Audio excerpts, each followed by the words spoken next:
I'd always dreamed of owning my own place, a space that was entirely mine, where every corner reflected my taste, my effort, my journey. After years of saving, sacrificing weekends for extra shifts, and navigating the maze of real estate, I finally signed the papers for a cozy apartment in the heart of the city. It wasn't a mansion, but it was perfect. A sunlit living room, a small balcony with a view of the skyline, and a kitchen where I could experiment with recipes I'd collected over the years. The day I got the keys, I stood in the empty space, heart pounding with pride, imagining the memories I'd create here. I wanted to share that joy with the people who mattered most, my family. So, I planned a housewarming party, picturing laughter, clinking glasses, and stories filling the rooms. But when the day came, no one showed up. The invitations went out weeks in advance. I called my parents, my siblings, and even my cousins, who I hadn't seen in a while but always felt close to. "Come see my new place," I said, my voice brimming with excitement. "It's a big moment for me." They all promised to be there. Mom said she'd bring her famous biryani. Dad joked about inspecting the walls to make sure I got a good deal. My sister, Aisha, said she'd come early to help set up, and my brother, Zain, texted a thumbs-up emoji with, "Can't wait." Even my cousins, who were usually busy with their own lives, confirmed they'd make it.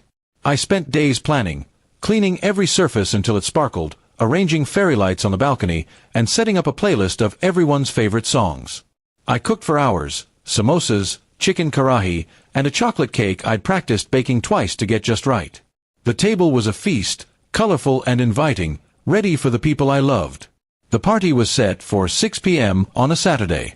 By 5:30, I was ready, dressed in a new outfit, checking my phone for updates.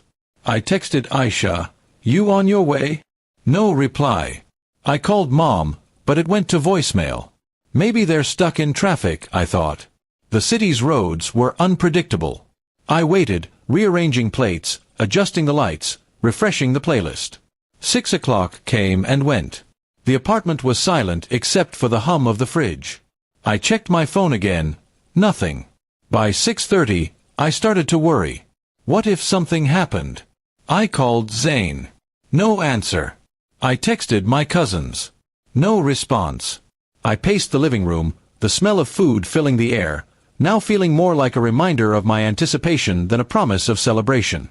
By 7 o'clock, doubt crept in. Maybe they forgot. But how could they? I'd reminded everyone just yesterday. I sat on the couch, staring at the door, willing it to open. The fairy lights twinkled mockingly on the balcony.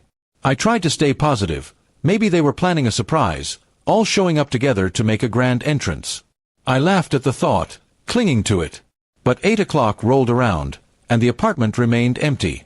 I called Mom again. This time, she picked up. "Oh, Beta," she said, her voice casual, "I completely forgot. Your dad and I got caught up with some errands. Can we come another day?" I mumbled something about it being fine, but my throat tightened. I called Aisha next. She apologized, saying she had a last-minute work thing. Zain didn't pick up, but later texted, "Sorry, got held up with friends." My cousins didn't even bother responding. I sat at the table, surrounded by untouched food, the cake's icing starting to sag. The silence was deafening. I'd poured everything into this moment. My savings, my energy, my heart, and the people I thought would share it with me couldn't even make time. I felt foolish for expecting so much, for thinking this milestone mattered to them as much as it did to me. I wondered if I'd misread our closeness, if the years of shared memories, late-night talks with Aisha, Dad's proud hugs, Mom's endless advice, were less significant to them than I'd believed. I walked to the balcony, the city lights blurring through tears I didn't want to shed. Part of me wanted to be angry, to call them out, but another part just felt hollow. I thought about the sacrifices I'd made to get here. Missed trips, skipped dinners, long nights working. This apartment was my victory, proof I could build something on my own. Yet, standing there alone, it felt incomplete. I realized then that it wasn't just about the apartment. It was about wanting my family to see me, to acknowledge what I'd achieved. Eventually, I packed up the food, turned off the lights, and put the playlist on mute. The next day, I got a few half-hearted apologies, promises to visit soon, but they felt empty. I didn't push it. Instead, I started inviting friends over, neighbors, even colleagues. The apartment slowly filled with new laughter, new stories. It wasn't the same, but it was something.